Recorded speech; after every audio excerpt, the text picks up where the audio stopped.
Welcome to Choice Classic Radio, where we bring to you the greatest old-time radio shows. Like us on Facebook, subscribe to us on YouTube, and thank you for donating at choiceclassicradio.com. Johnny Dollar. New York Police Department calling. Mr. Dollar, will you accept the charges? Yeah, for a month. Just a moment, please. Ready with your call to Hartford, Connecticut. Go ahead. Hello, Dollar? That's right. This is Sergeant Papich, robbery. I have a notation here. You're the one to contact in a case that came up. Allied Adjustment Bureau? Well, I've done a lot of work for him.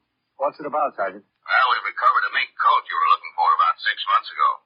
Oh? Yeah, stolen from a party named Jacoby in Rochester. The Jacobys are in Europe right now, but the furrier's already identified it as the one he sold to him. Jacoby? Rochester? Yeah. Oh, yeah. Yeah, I remember. It was insured for $5,000. There's some other things taken in the same haul. A watch, rings, bracelets. That's the job. So far, we just have the coat and the girl who was wearing it. What did she say? Nothing. So far, she's got a couple of bullet holes in her.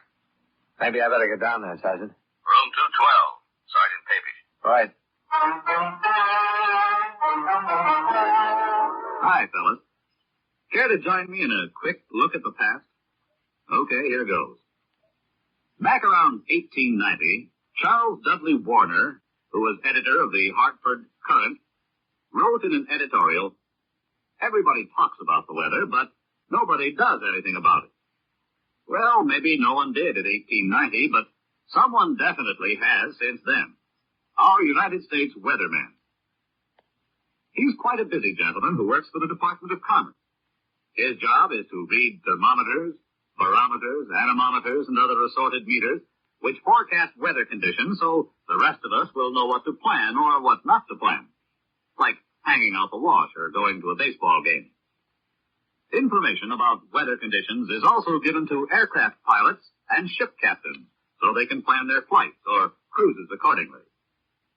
Of course, they need more than just weather data, and the Commerce Department gives them what they need. For the pilots, the department issues aviation charts and maps and sees to it that air markers are laid out so that the pilots can find their way easily and safely. For the ship captains, the Commerce Department issues nautical charts and tide tables to indicate when and where it will be safe to navigate their ships. The department also inspects the ships to see that they're in perfect operating condition and issues licenses for the operating of the ships. So the next time you look up at the sky and wonder what kind of a day it's going to be, the thought might also cross your mind that many lives and valuable cargo carried by American planes and ships are depending on the United States weatherman who is also looking at the sky.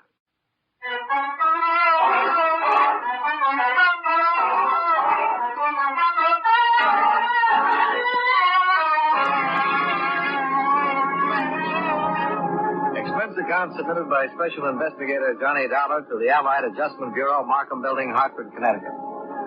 The following is an accounting of expenditures during my investigation of the Rochester theft matter. Expense account item 1, $1.65. Person-to-person collect call from Sergeant Papish, New York Police Department. Item 2, $32.56. Train fare and incidentals between Hartford and New York City after clearing authority to resume on the Jacoby case. It had been stalemated 6 months before when the Rochester police and I were unable to recover any part of the items stolen from the Jacoby residence. I arrived in New York at 1:35, dropped my bags off at the New Weston, then went directly to the Metropolitan Police Station.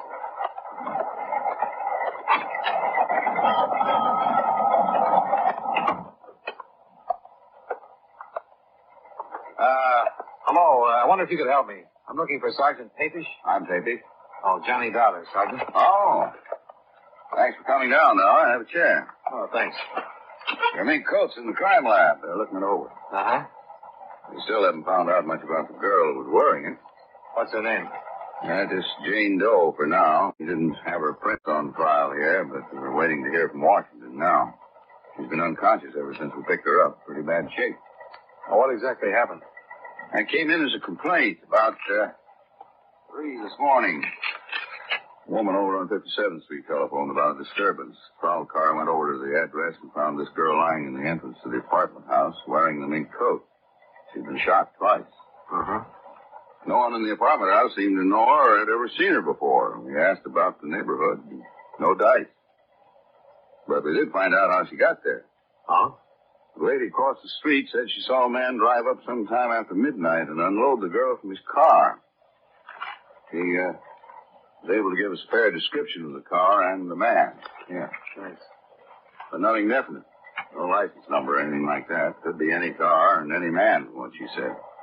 Got an APB out, of course. Was there a purse or anything? Nothing. The dress she was wearing came from a store downtown. Hundreds just like it. The coat was the only item that might have helped, and it turned up listed in the stolen property file. How about jewelry? Small diamond ring on her little finger. I looked over the list of things taken in that Jacoby robbery. It doesn't fit any of those. Look at it if you want to. I'll take your word for it. I suppose the insurance company paid off the claim. Yeah, the whole thing. Well, at least we have the coat back for you. Maybe we'll get a line on the other things when this girl regains consciousness. If she does. Pretty bad, is it? Yeah. Nice-looking girl, too. Only about 25 or so. Excuse me. Sure. Robbery, Sergeant Padish. Oh, let me get it down here. 213 West. Right. Okay, see you there. Bye. Just got an answer from Washington. They able to identify the girl? Yeah, address and all. She had a postal savings once. Name's Eileen Madden. You mind if I go with you? Come on. Maybe you'll get back all of your loot.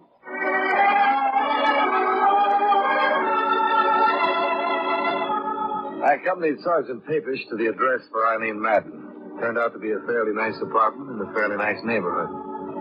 By the time we arrived there, a full crew of technicians were at work giving the place a complete check. Sergeant Papish introduced me to a tall, heavy-set man. This is Mr. Dollar from the insurance company, Walt. Sergeant Walter. Hi. How are you, Sergeant? Oh, fine. I'm afraid we haven't done any good for you so far. Haven't found anything here to go with that new coat. Oh, have you talked to anybody around here yet? Just getting started on it. The lady who lives across the hall might be able to help us. Where is she? In there. Her name's Ethel Stromberg. Mrs. Okay. I'll take it here. Right.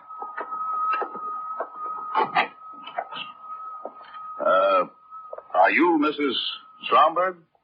Yes, I am. I'm Sergeant Papers. This is Mr. Dollar. How do you do? How do you do? How's poor Eileen? Not very good, Mrs. Stromberg. She's still unconscious. Oh, dear, that's terrible. Just a terrible thing. Where is she? I'd like to go see her if it's possible. She's at the police emergency hospital right now, Mrs. Stromberg. I'll have them phone you when she can see people. Well, thank you. What an awful thing. How did that happen? What's that all about? Maybe you can tell us something about her, Mrs. Stromberg. Where she worked, how she lived, what people she knew. Oh, dear. How long have you known her? Well, I moved in here about 5 months ago. I met her the very first day. Mm-hmm. Nice girl? Oh, yes, very nice girl. Quiet and minded her own business. You know where we can contact her family? No, I can't help you there, Sergeant. I know they live somewhere in California, but that's about all. She talks about them now and then. How about her friends here in town? What about them? Did she talk about any of her friends to you? What do you mean? Well, she's a pretty girl. Young. Boyfriends, maybe. Yes, she did talk about them now and then. You suppose one of them had something to do? Mrs. Stromberg, Eileen Madden was dumped from a convertible last night after she'd been shot. A witness described the car as possibly blue or black in color, white top, white sidewalls. She said it was a late model Cadillac, a Buick. Do you know if any of Miss Madden's friends drove a car that comes near that description at all? Well, yes. Yes, I saw him pick her up tonight. I was just coming home. Saw who pick her up, Mrs. Stromberg? A man she called Bill. Bill who? I really don't know his last name. She didn't introduce me to him. But she talks about him. He drove a black Cadillac. Can you tell us what he looks like? Well, he seemed very tall. As tall as Sergeant Papish here? So about your height, very nice looking. He seemed quite big. Husky, sort of. Very nicely dressed, too. What color was his hair? I don't know. He always wore a hat. I think it was dark, though. His eyes? I don't know. About how old would you say? Oh, I'm no good at this, but I say between 30 and 35. Seems to fit what we have from the witness. Yeah. This Bill, would you say he had money? Oh, yes, I would say so. He drove that nice big convertible. He always dressed so nice. And he gave Eileen pretty nice things. Do you know if he ever gave her any jewelry? I don't know. I don't think so. Eileen usually run across the hall and show me when he sent her something nice. I don't remember her ever showing me any jewelry. I just talked to the hospital. How is she? Just coming around. I think you better go over there and talk to her if you're gonna. Is she bad? They think she's dying, Mrs. Stromberg.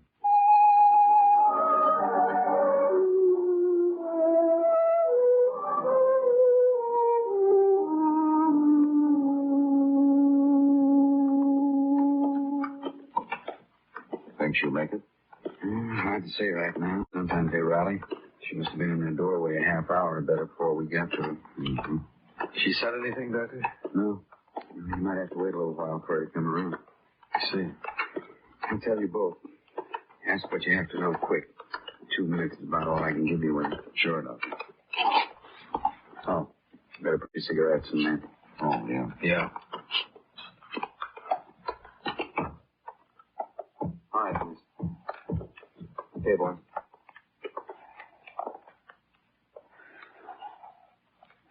She conscious? Yeah, she can hear you. Are you Eileen Madden? Is Eileen Madden your name? Yes. You're seriously hurt, Miss Madden. Can you tell us how it happened? Miss Madden? Yeah. Bill shot you? Yes. What's Bill's name? Where can we find him?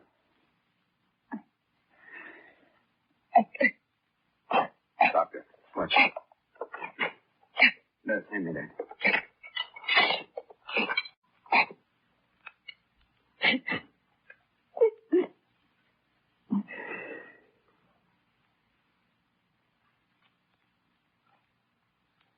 Sorry, Philly. There was nothing I could do.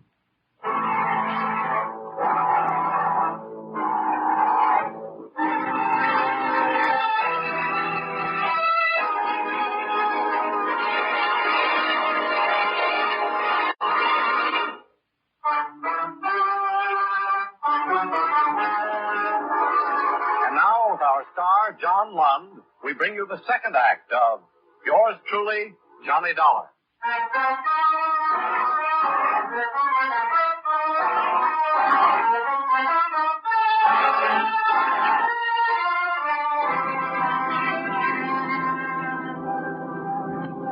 Eileen Madden died at 3:35 in the afternoon without giving us the full name of the man who shot her the night before. I stayed with Sergeant Papish and Sergeant Walters as they continued their investigation of her death and the appearance of the mink coat covered in policy number 27M55567, issued to Roland J. Jacoby, Rochester, New York. The apartment where she had lived yielded some information. Here it is. Letters from Robert J. Madden in Riverside, California. Looks like her father. Okay, we'd better notify him. This might be the best lead. What's that? This picture. Found in one of her closets. Let's see. Solid. Oh, thanks. Love Bill. He loved her, all right. Yeah. Anybody identified this yet? And Mrs. Stromberg's supposed to be here right now. What time? 1:30. She said she'd be here at 6. Anything on the bullets? They didn't check with anything in our lab. Ballistic says it was an Army 45. Bill 1911 model. Pretty good gun for killing. What gun is it? Oh, I got the wrong room at first. Oh, come in, Mrs. Stromberg. You remember Sergeant Papish and Mr. Dollar? Yes. Do I have to answer more questions? Not many more. Oh, I'm just all worn out. I can't get over this terrible thing happening to Eileen. Did you get in touch with her family? Business office is doing it right now. Oh, dear, what a terrible, terrible thing. Mrs. Stromberg, you ever seen this man before? Oh, yes, that's big. The man Eileen's been going with? Yes. The man who drives the black Cadillac convertible? Yes, that's him. But did he do this terrible thing? It looks that way, Mrs. Stromberg. Oh, dear, dear. Sergeant Pavey. Yeah. Yeah, right. Goodbye. Did Eileen Madden ever mention to you that she had been married? Why, no. She never did. Was she? In the state of New York in 1951. Just found out from vitals. Divorced? Yeah. Her ex-husband's name is Bill. Bill Powers.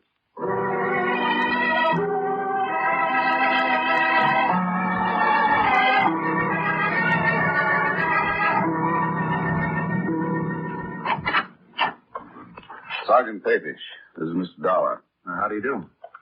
What's the matter? May we come inside, Mr. Powers? Sure. Well, what's this all about? Do you know a woman named Eileen Madden, Mr. Powers? Yeah, sure. We were married once. Why? Eileen Madden was shot to death last night, Mr. Powers. Eileen? Yes. Are you sure? We checked her prints. Oh. Shot? Yes. What happened? How could a thing like that happen? That's what we're trying to find out, Mr. Powers. I can't believe it. Eileen dead. Have you seen her lately? Well, yeah, I saw her last week. Had a drink together. Are you sure it's Eileen? We'd make sure before we came around with news like this.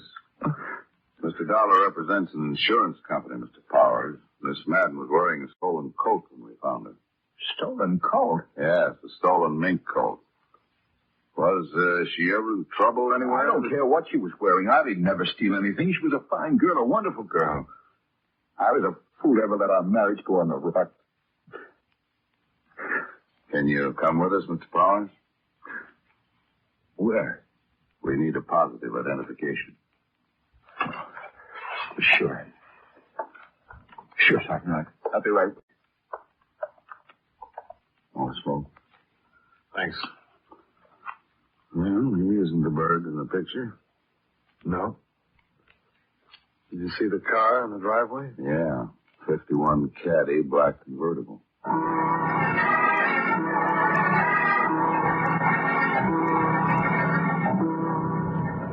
On the way to the city morgue with the ex-husband of Eileen Madden, we tried to get more information from him regarding her activities up to the time of her death. But Powers seemed so distraught that he could only speak of their short marriage and the reason it had ended. It was an old and especially sad story of a man who couldn't provide well enough for a beautiful wife. However, once he'd seen her body at the morgue and identified it, he seemed to get better control of himself. We all walked across the street for coffee. I hope you get whoever did this, Sergeant. I hope you get him fast. We sure want to, Mr. Powers. Why would anybody do that to Eileen? Why? Maybe you can help us answer that. Oh, you're just interested in that coat you say she was wearing. Well, mister, I don't believe she was wearing a stolen coat. What do you think of that? I'm just looking for the facts, Mr. Powers. I'd like to prove what you just said as badly as you'd like to have it proved. But we have to start somewhere. You can understand that. I suppose so. You told us you saw her last week for a drink. That's right. Have you been seeing her right along? Yeah, sure. Did you know that she's been going with somebody else? Sure. Then you know Bill? Bill Chambers? Yeah. But I don't know him, but she talked about him a lot. Is this Bill Chambers, Mr. Powers? Yeah. That's him. I thought you knew. You're sure this is him? Sure. This picture was in her place. I went there one day and saw it and asked her who he was. He told me all about him. What did she tell you about him? Why, she said she was going with him. She told me that he wanted to marry her. Said he had lots of money. Did she tell you where he works? No. Or what kind of work he does? No. Do you know where we can get in touch with him? No, I don't know that either. Say, do you think he might have done this to her? We'd like to talk to him. Why? know she's been going with him for a few months, what she told me. And you've been seeing her the same time she was seeing Chambers? Well, yeah, that's right. She didn't want to marry him. You mean me again? Do you know what kind of a car Chambers drives? Cadillac. Thought you never met him. Well, she told me about his car. It's another thing. I went out and bought one myself. I thought it might do me some good with it. Mm-hmm. Were you at home last night? Yeah? Can you prove it? Yeah. I was home. She was out getting killed.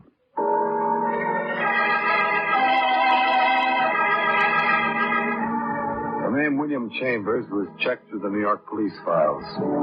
They listed 24 persons who more or less fit his general description. It took 2 days to locate and talk with all of them. Neither Mrs. Stromberg nor the witness who had seen the body dumped from the car could identify any of them. An all-points bulletin regarding the suspect and his car had been issued as soon as we learned his name. Same results. Nothing.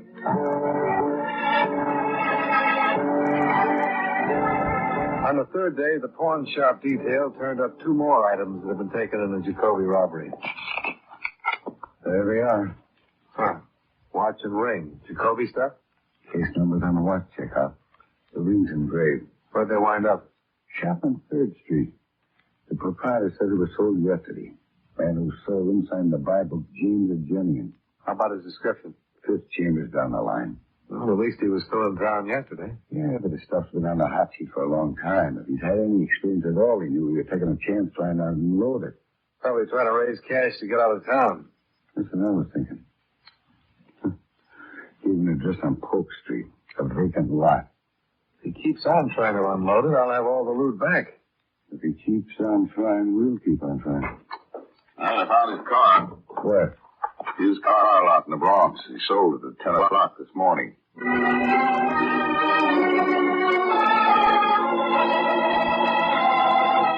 At the used car lot, we learned that a man answering the description of William Chambers had driven in that morning and offered a black 51 Cadillac convertible for sale. The used car lot manager had finally settled on a price and made out a check. He reported that the man had seemed extremely nervous and anxious to make a quick deal. The car was impounded and examined. A full set of fingerprints on the steering wheel and dashboard gave us a positive identification of William Chambers. William Carlson, alias William Carls, William Charles, Walter Cameron, male, Caucasian, age 33, 178, 6'1". Let's see, 14 arrests, 2 convictions, both car theft. Quite a lad. Aren't they all? Doesn't look like a killer, though, does he? I don't know. What's a killer supposed to look like?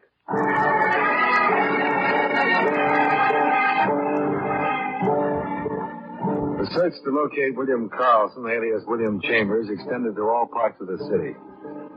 The associates and relatives listed in his criminal file were contacted and questioned.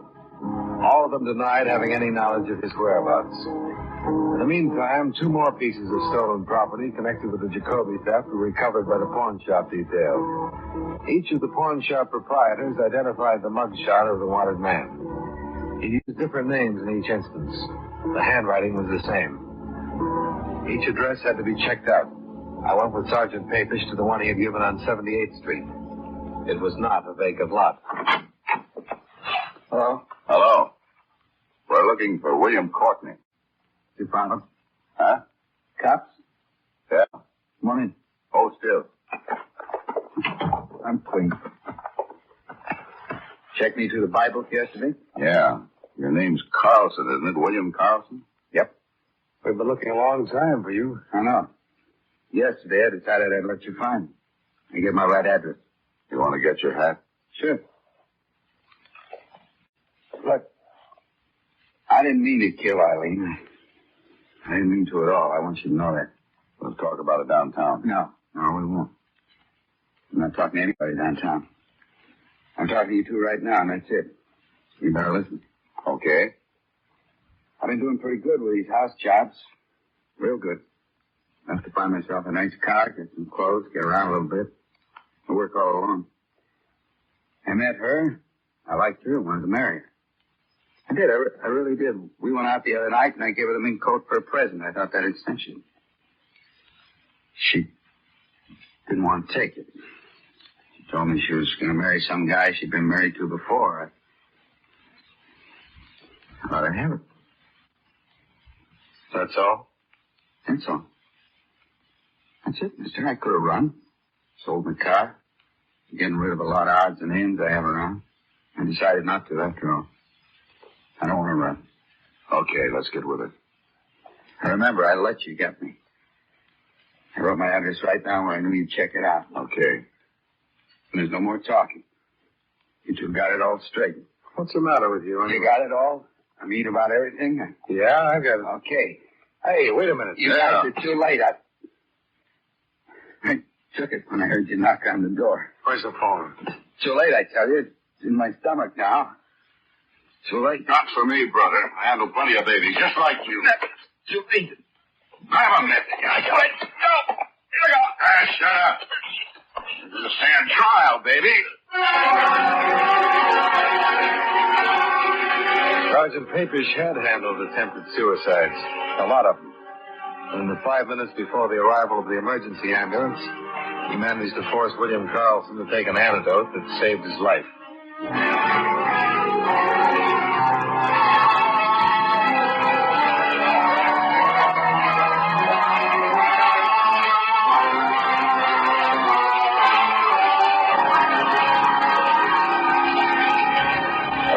The Jacoby theft items were found in and around the apartment of the suspect, along with other stolen property listed with the New York police.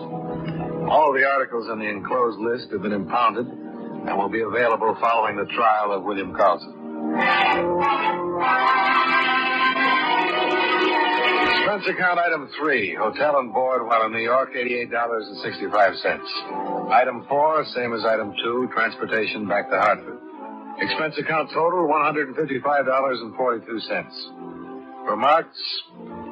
Please file a copy of the above report for the information of William Powers in regard to his ex-wife, Eileen Madden. I think this is what he wanted. Well, that's it. Yours truly, Johnny Dollar.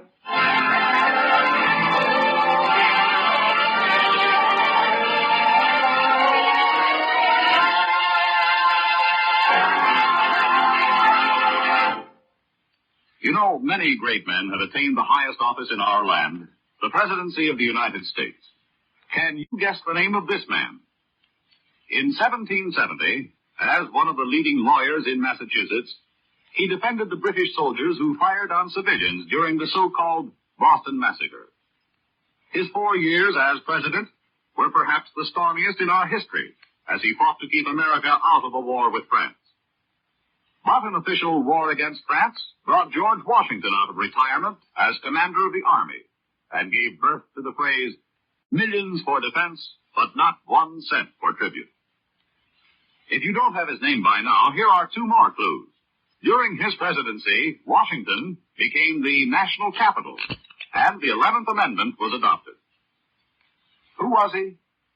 John Adams, 2nd President of the United States. His life is part of your American heritage.